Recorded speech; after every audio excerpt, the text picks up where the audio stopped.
And I'm back like I never left.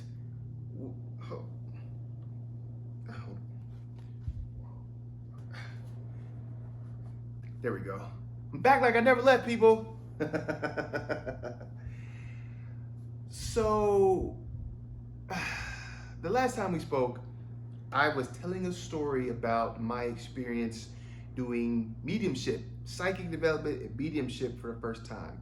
Pretty cool. If you haven't seen it, go back and watch it. Anyway, there's more stories about that I want to get to, but I wanna deviate real quick. I'm about to start a new quest line.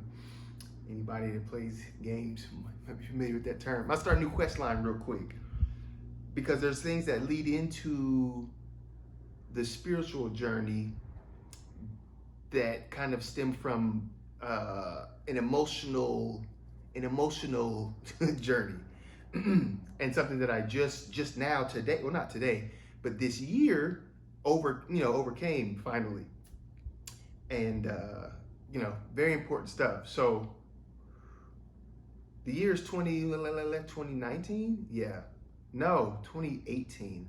I met this woman. Now this was after my breakup in 2017, and like I said, in one of my earlier videos, I said I basically took a break from dating because I needed to discover who I am. Things were changing, and I didn't want to invite people into my life all willy-nilly.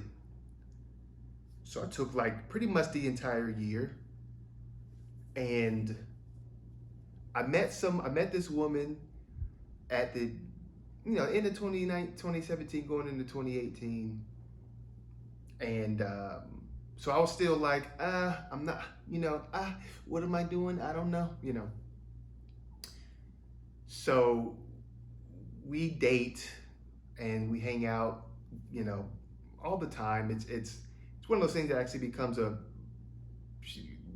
good friends, which is always good. But I was always kind of keeping her at arm's length because I wasn't sure where my life was going. Things that shifted so much, and I don't move at the pace. I move my own pace, and it's just like, I'm sure it could be frustrating for other people who are kind of dealing with me. But the thing is, when I make the decision, I'm in, right? I'm all in, but you got to give me that. I need the space. You got to give me the space to figure it out. So I meet this woman, and we just hanging out, and we're spending time together, and it's all good. And it's just like, I'm unsure about where things are going. I know she wants a relationship and everything, and it's just like, I don't know. So fast forward to 2019, and the end of 2018, and I'm saying, hey, I'm about to go to California for school, personal training stuff. It's only like a 6-month thing, but I was just like, maybe it's for the best because I'm kind of giving her this not what's the word? Not flaky, but just like I was unsure because of where I was at in my life. So I was like, maybe that would be good just so I can, things will be more clear, right? So I go to California, and I'm doing my thing in California. I'm lifting weights. I'm going to class. I'm doing my thing. I ain't got nowhere to live. I'm just gonna figure it out. I lived in a hotel for like 3 weeks when I first got there, and I found a room and stuff. As soon as I got there though, California was just like rainy and cold all the time, and people were like, oh man, this is like an anomaly. It's not normally like this. And I'm just like, Cali would be all different when I come there, right? So I'm just like, it wasn't an enjoyable, like the very first day I drove into the state, and I get there, I see the Pacific Ocean, I'm just like, oh snap, that's pretty dope. The sunset's going down over it. It was beautiful the first day, and that was the first and only time I saw the sunset in that beautiful way when it wasn't all cloudy and crazy in California. And I was like, okay. So I go off doing my thing, right? I'm gonna skip to the part that's important. So it's about March. Now I'm still talking to Sunshine. we still talk all the time and stuff.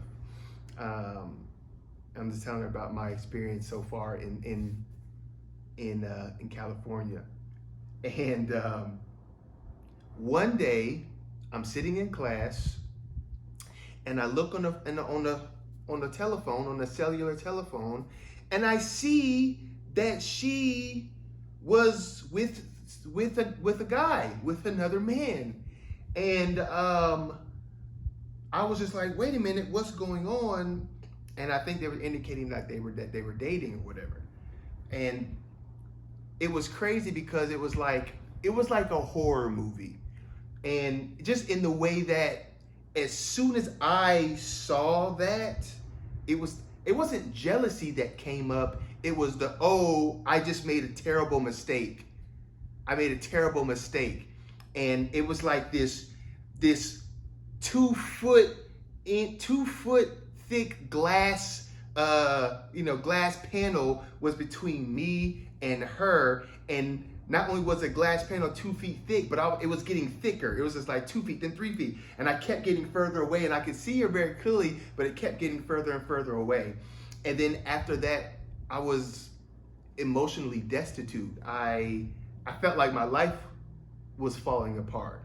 I realized in that moment with clarity, because I knew it before, but I never expressed it honestly. I never expressed it to her. But I was in love with her. This is so messed up. I was in love with her, and I didn't express that to her, although I would like say it in my mind, but I wouldn't say it aloud. But then it was just like, now she was seeing somebody. Now it wasn't just, we and her hang out and whatever do. She's seeing somebody, which means that now I'm permanently at a certain distance away. There's only so close I'm allowed to be now. Now, of course, I'm talking emotionally. And it sucked because I was in California and I couldn't just like go see her. You know what I mean? I had to hold that L. And I was in class, so I'm just like, when I'm in class, I sit at the front because I want to hear what's going on.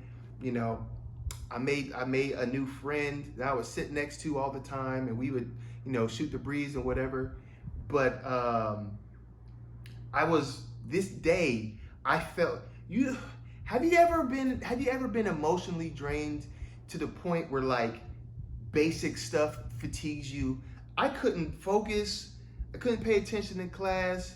I just felt like I was running on 20% of my battery life, like I'm charging my body into the outlet, but the maximum I was getting was 20%. Like I was on critical energy, and it was bad because I had all these feelings that were coming up, and it was just like, why did it have to be when she started seeing someone that this stuff became like obvious to me?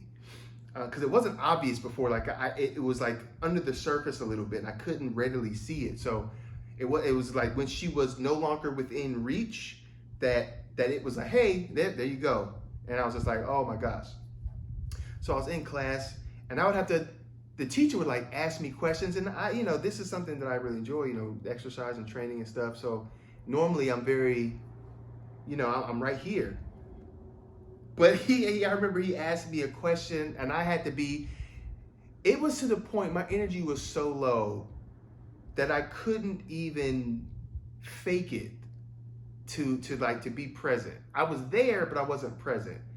And I remember telling them, like, I don't even have the energy to pretend like I care about what you're saying right now.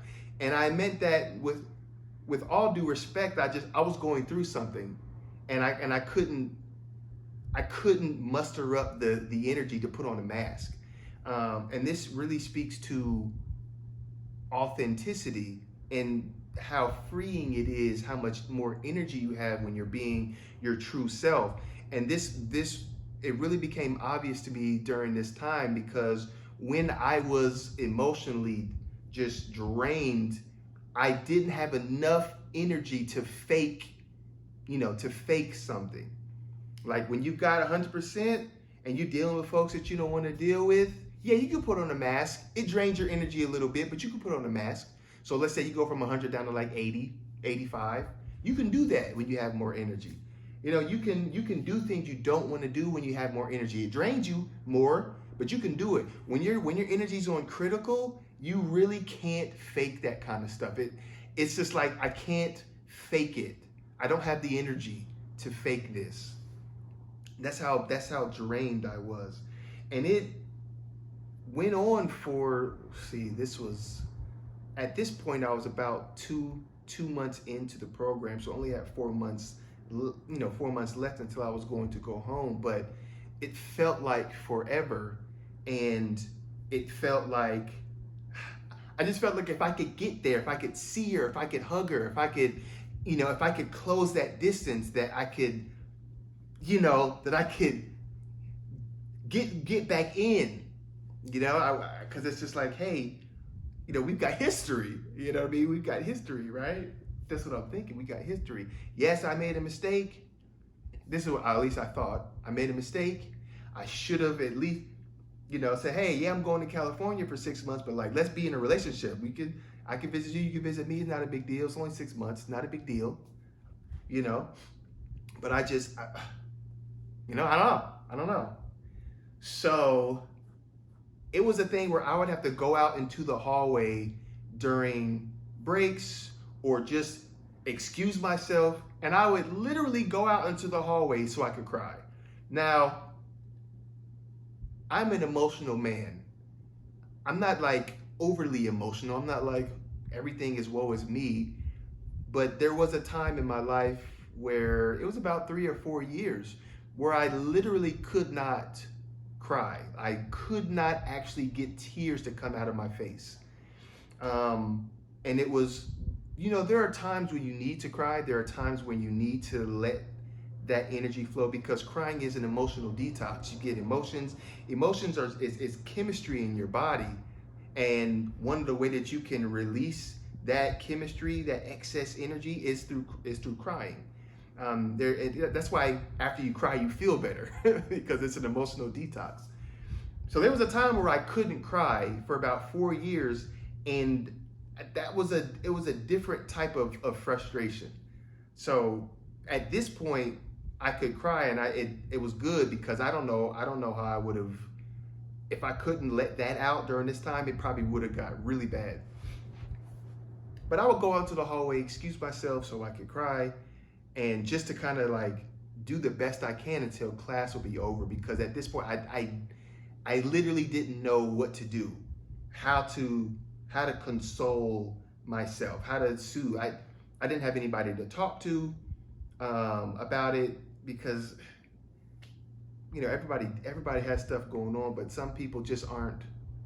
You just can't reach them. They just don't reciprocate. They don't give you what you need in those moments. And for a man, it might be I think it's even more difficult. And as a black man, I can talk to my brothers, but like, they don't really give me what I need emotionally. You know what I'm saying? So I felt really alone. I felt really alone, and I was, in love and like heartbroken, and there's so many things, so many things. So after that, I just kind of like, I did my best. I mean, we still talked, but I had to be like super honest after that point. Things that I should have said earlier, but just, whatever. Which she was appreciative for, but it's so funny. She's the type of person like, I would say like, okay, well, maybe I'll get a second chance or whatever. And it's just like, it seems like so many guys in this type of situation, or just other situations in dating, guys get second chances, right? So many guys get second chances. And I'm just like, the one time that I feel like I need a second chance or deserve a second chance, I don't get it. Like, like, why can't I get a second chance? Yes, I made a mistake. Please, can I have a second chance? May I have a second chance? And I remember talking to her, and she's saying how, Yeah, I'm the probably the one person who like past history stuff doesn't mean anything. I mean, it means something, but it's not a foundation to like, oh yeah, we got kind of history, so I'm gonna choose you over him because we have history. I didn't do anything to her bad or anything. It's just because that's just how she is. Which I mean, you got to respect that. But it was hard. It was hard for me. It was really difficult for me. So I go throughout the remainder of the remainder of my course, and I'm really just at this point in time I was doing a lot of self work, especially after this moment. Now my idea was to go out there to learn a new skill because that's something I was already doing, but to learn it at a higher level so I could teach it, so I could train people, and from a place of of experience and knowledge, putting them together. So that's what that's what I wanted to do, and I was reading books and stuff. But I started focusing on more self-help, personal development type of books to read, and because I needed to hasten my growth, because what I was feeling was terrible, and I didn't want to get into a place where I kept repeating the cycle. I don't want to meet a fantastic woman and then meet a fantastic woman, be undecided about what I'm doing, and then like fall in love with her but don't say it, and then lose her, and then it's a whole thing. Like you don't want to you don't want to stay there. So you want to, okay, this was a moment. Let me pick it up. So I'm doing these things, right? Now there's coming up a time, and we've got this event coming up, and my brother's just like, yo man, you gotta come back for the event. I was like, all right, bet, I'm gonna come back for the event. I'm gonna save up, get a flight, and we gonna go to the event. So I go to the event, and I remember talking to her and just she's like getting off of work and stuff. She's like, I don't know if I'm gonna be able to make it or whatever. I was like, okay. I was hoping she would show up, but at a certain point I wasn't expecting her to show up. And the funny part is at the event, I'm one of the speakers, so there's a lot going on. There's a lot going on. This is on my brother's channel, and there's a lot going on. So it's probably right before I'm about to speak, or like 10, 15, 20 minutes before I'm about to speak, and I go out in the hallway. I just happen to go out in the hallway to do whatever it is I was doing, and I looked to the right, and boom, there she was. And I was just like, and this is the first time I saw her since January. January. And this was, what was this, in May, June? Yeah, May or June. It was the first time I saw her. All this stuff that had happened, and I was overcome emotionally because she said she probably wasn't going to make it and all this stuff, and I was just like, oh my God. So I remember seeing her, and I just felt so much joy, because it's just like, how do you explain it? It's just like, there's your person, right? You're like, oh my gosh. So, I see her, we hugged for like 10 minutes straight, which was cool. And there was a lot of emotions. And it was a good time. It was really just great to see her during that moment, because I had been, the last few months prior for me, they were terrible. I was, struggling. I was struggling a lot. So I got a reprieve during that event when I got to see her, and I'm not one to cause drama. I don't want to cause any kind of anything going on with anybody's relationship. I just it was one of those things where it's just like I had dibs. I was here first, right? That's what I was just like, oh please, but You gotta, if you're there first, you gotta make your move. And so it was really good to see her during that time. Really good to see her, but you know, the event was over. We went our separate ways, and I don't think I saw her because I was only there for, you know, a few days, and I had to go back to California so I could finish out the program. But I was just like, okay, cool. I felt like there was still a chance, right? I felt like there was still a chance, and this is a precursor thing because I'm going to talk about this in future videos. But I noticed, well, I didn't notice it at the time, but I was doing a lot of initiating, right? I was trying to spark up the thing, trying to do, and it wasn't working. Now, this is important because I'm going to talk about human design in some other videos, later videos, but the initiatory process is a manifestory thing, and I'm a generator. So there's repercussions to me energetically doing this, but I'm going to get to that later. Not now, later. So put a pin in that. Remember that. Wait, what I was going to say? Oh, so I go back to California. I'm going to finish out my program. I finished out my program, and I start reading these other books. Like, there's a book called Becoming Supernatural by Joe Dispenza. Love that book. I started reading through it. I was like, oh my gosh, this book is amazing. And I'm reading all these different books. I'm just essentially wanting to shift my mindset, shift my focus. So I'm thinking in a more effective way, something that's going to be more beneficial to where I'm wanting to go, and especially in terms with sunshine. So I'm like doing all these things internally, writing and stuff to like get myself ready. So if you fast forward in July, the program's over, and I'm ready because I don't know if it was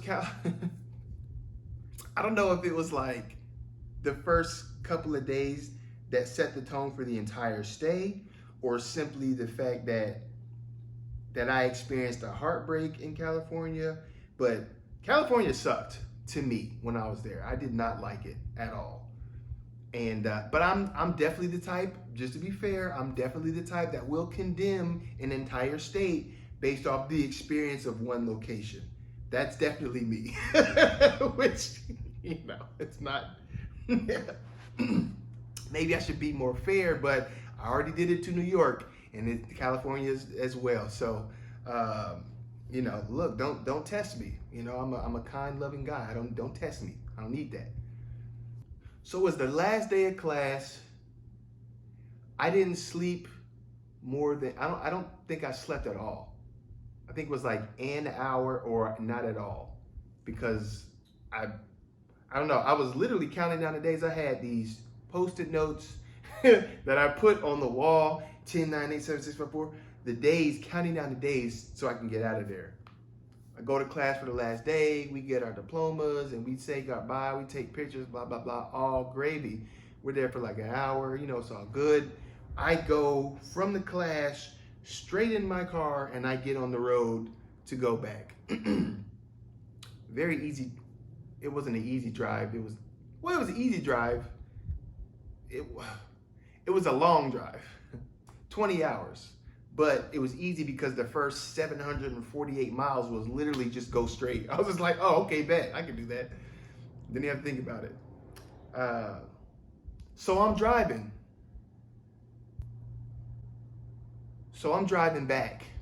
I go back head on back to Texas.